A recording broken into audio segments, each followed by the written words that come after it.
since we are in our work in YOUNGO and AYCM youth, so we work more on awareness raising, and we work more on negotiating and asking for raising ambitions.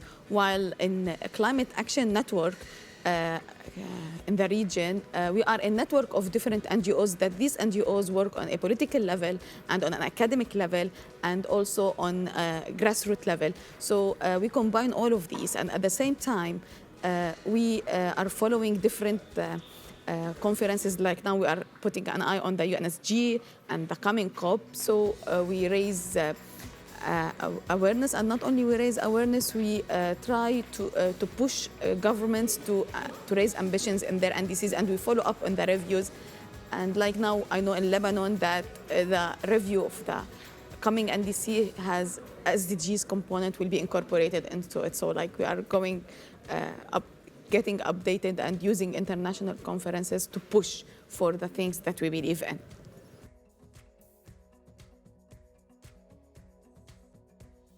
This SB50 discussions went on the loss and damage, but we didn't reach a concrete decision that we were anticipated as a civil society.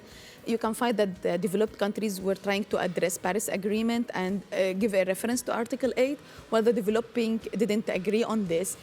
So at the same time, you see that they try to portray the effects of and the loss and damage as a humanitarian, but really it's not that. It's not only humanitarian, and if we look at UN OCHA details, you can see that around between 18 to 19% only of the fund allocated reached its people.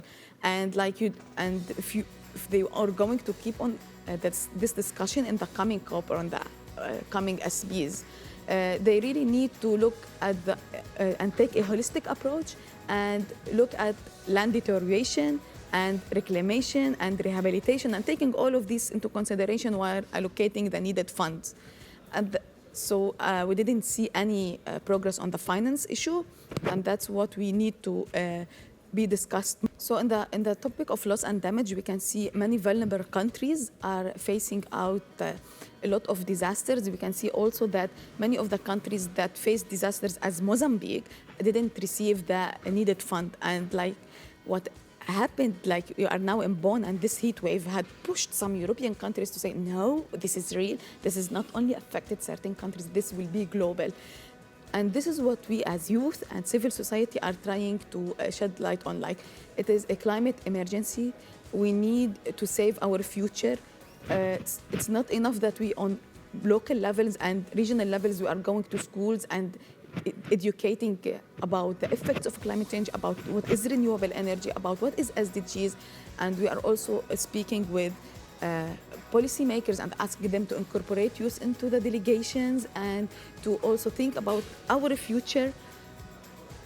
This what happened now and the effects and what we're seeing is we are using it as a proof to say, like, look, the work we are doing is not enough if you didn't cooperate with us.